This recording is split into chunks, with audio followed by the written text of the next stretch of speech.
ये आप बेटा 12th के कॉन्सेप्ट के फॉर्मूले हैं।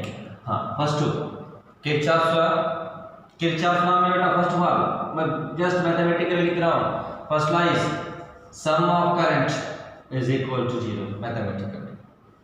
सेकंड क्या बेटा, second law sum of potential difference across the resistance and sum of EMF equal to 0। ठीक है, ओके रिमाइंड कर दीजिए। नेक्स्ट वन, इसके साइन कन्वेंशन में मैंने पढ़ाया था, साइन कन्वेंशन देख लीजिए। करंट की डायरेक्शन में या ऑब्जर्वर मूव हुआ है तो पोटेंशियल वैल्यू नेगेटिव रहना चाहिए। एक बार वीडियो देख लो, सर में नहीं आया तो ओके राइट। नेक्स्ट बेटा मीटर ब्रिज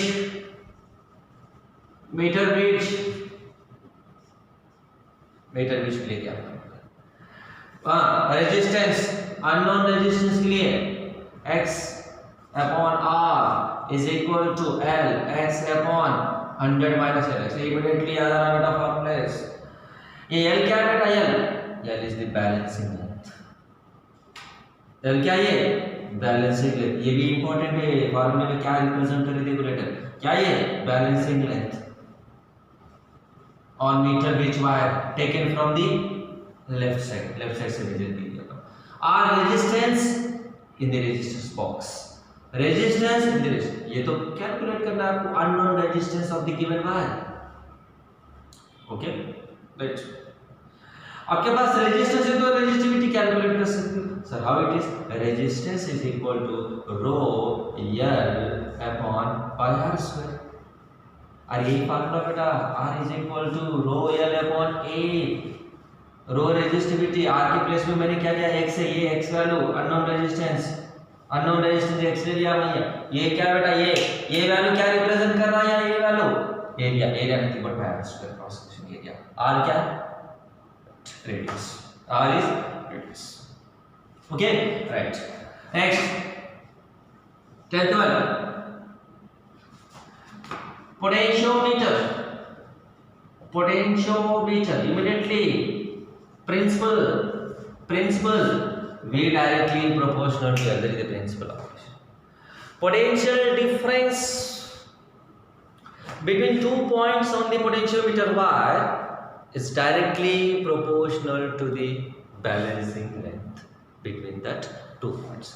और बेटा second formula comparison of EMF में E1 upon E2 equal to L1 upon L2। Third some and difference method E1 upon E2 equal to L1 plus L2 upon L1 minus L2। ठीक है। Next 11th one, internal resistance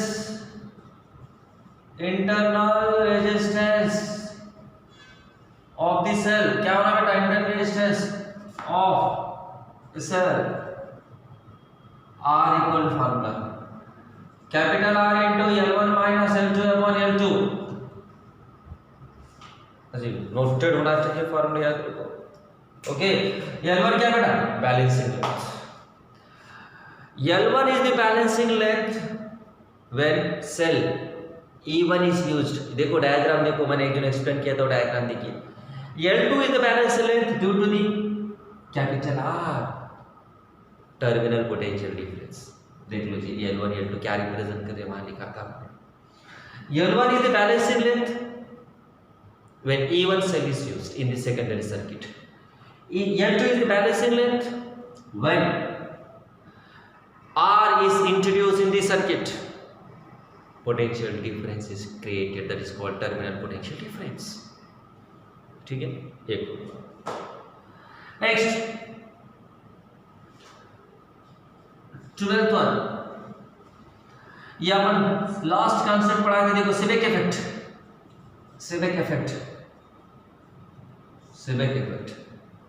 the thermo EMF Seebeck effect, new topic last में पढ़ाया था। देखो ये Seebeck effect with two different metals are joined in the form of closed loops such that two junctions are formed, that is called thermocouple।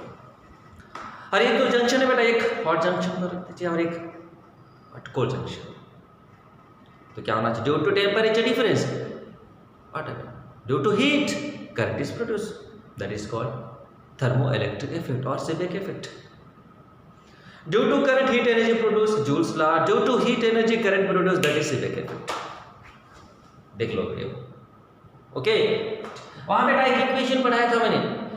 Thermo EMF changes with the temperature according to the equation E equal to, याद रखिए हाँ, alpha T plus half beta T square, या D temperature of hot junction. और क्योंकि cold junction का temperature अपन constant रखे थे बेटा 0 डिग्री सेंटीग्रेड. ठीक है, यहां से आप दो पॉइंट के लिए डिफाइन किया था, याद रखो. हाँ, क्या first neutral temperature. Come on, क्या है neutral temperature? Neutral temperature Tr equal to minus alpha upon beta. अरे याद नहीं आ रहा, क्या क्या याद रखो सर, ये क्वेश्चन याद नहीं आ रहा तो एक बार क्या करना चाहिए, न्यूट्रल टेम्परेचर का कांसेप्ट क्लियर कर दो. Neutral temperature, the temperature at which EMF is maximum. और इसको एक बार डिफरेंशिएट कर दो ये इक्वेशन और मेक इट 0. आ गया आपका आंसर. डिफरेंशिएट कीजिए 0. डेरिवेशन पार्ट देख लो, वीडियो में देख लीजिए, और एक बार रिपीट करो वीडियो. डाउट है तो फिर नोट्स बनाइए ना, नोट्स में एक बार देख लीजिए. डिफरेंशिएट कर दो, 0 कर दीजिए, हो गया आंसर. याद रखिए तो अच्छा, नहीं तो फिर यहाँ से डिराइव कीजिए. एडवांटेज क्या याद रखिए तो फटाफट सॉल्व कर सकते बेटा, याद रखिए. और इनवर्स टेम्परेचर क्या बेटा? Inverse temperature, inverse temperature, inverse temperature Ti equal to क्या लिखे थे अपन? Minus 2 alpha upon beta. Therefore Ti is equal to 2Tn.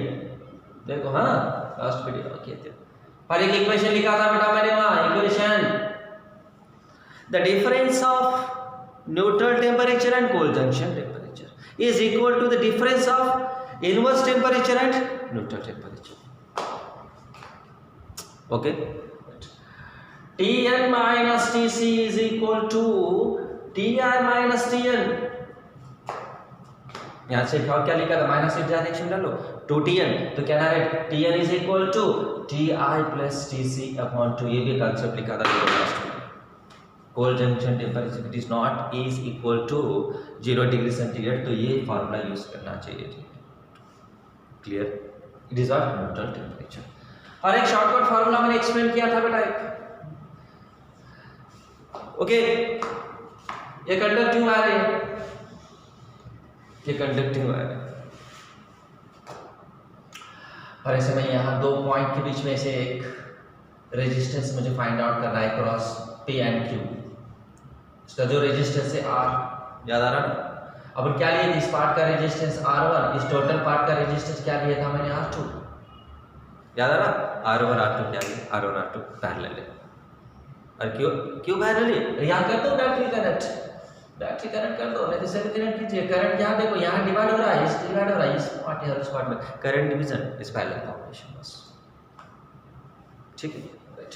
तो बेटा यहाँ resultant resistance across P and Q के लिए इक्वेशन डिराइव किया था. देखो क्या equation? R PQ equal to R upon 4 pi square. याद नहीं आ रहा तो डिराइव कीजिए, पढ़ाया था मैं कंसेप्ट. देखो R upon 4 pi square theta into remaining angle 2 pi minus theta, 2 pi minus theta. This is the formula we have used.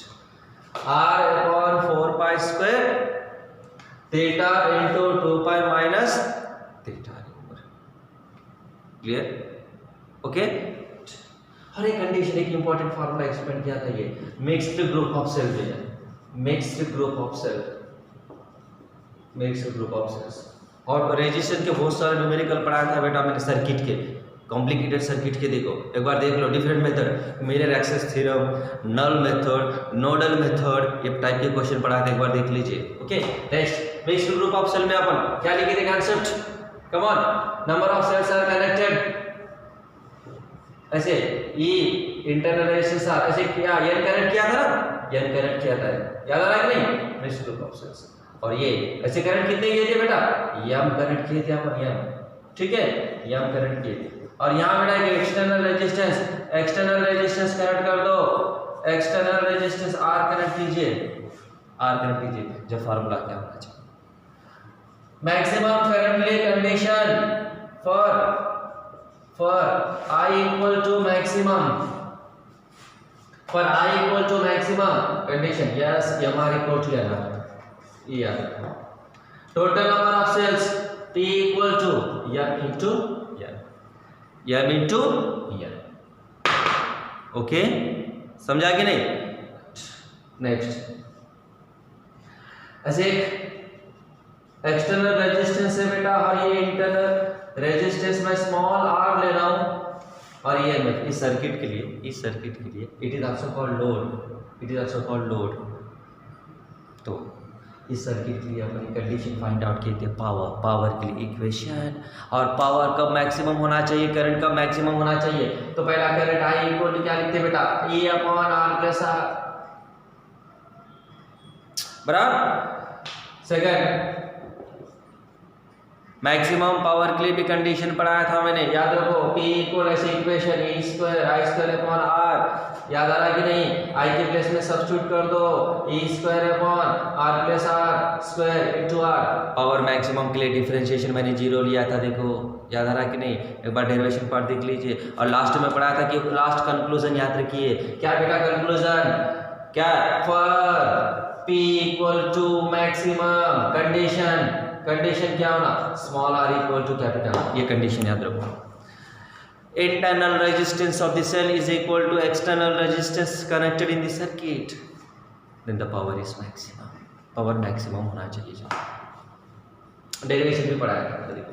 Okay, और ये वैल्यू क्या बेटा, मैक्सिमम ये वैल्यू यहाँ सब्स्टिट्यूट कर दो, यहाँ सब्स्टिट्यूट कर दीजिए, small r equal to capital R, यहाँ सब्स्टिट्यूट कर दो, तो answer will be P maximum क्या होना चाहिए, P मैक्सिमम क्या लिखे थे बेटा अपन, कम ऑन सब्स्टिट्यूट कर दीजिए, E स्क्वायर अपॉन 4R, या R plus R 2R square 4R square, ये R कट, तो E स्क्वायर अपॉन 4R, समझा कि नहीं? Capital R plus R twice R square 4R square, ये R कट कर दिया, E स्क्वायर अपॉन R, और देख लीजिए। और करंट मैक्सिमम कब होना चाहिए,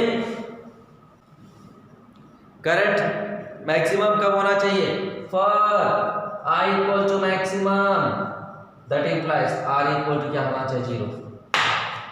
और यहाँ 0 सब्स्टिट्यूट कर दो, I equal E upon R, that is the maximum current flows through this cell, E upon R। ये दो कंडीशन इंपॉर्टेंट है बेटा, याद रखिए। When internal resistance is equal to external resistance, then the power is maximum. When external resistance, load resistance 0 means short circuited, कुछ resistance करनी है, current is maximum, I equal to E upon R, small r, maximum current, maximum power E square upon R। Graph भी लिए थे अपन parabola. Okay, ये सब formulas already मैंने explain किया था, एक बार रिमाइंड कीजिए, एक बार देख लीजिए। ओके, जब न्यूमेरिकल अच्छे समझ में आ जाते बेटा। Okay, right.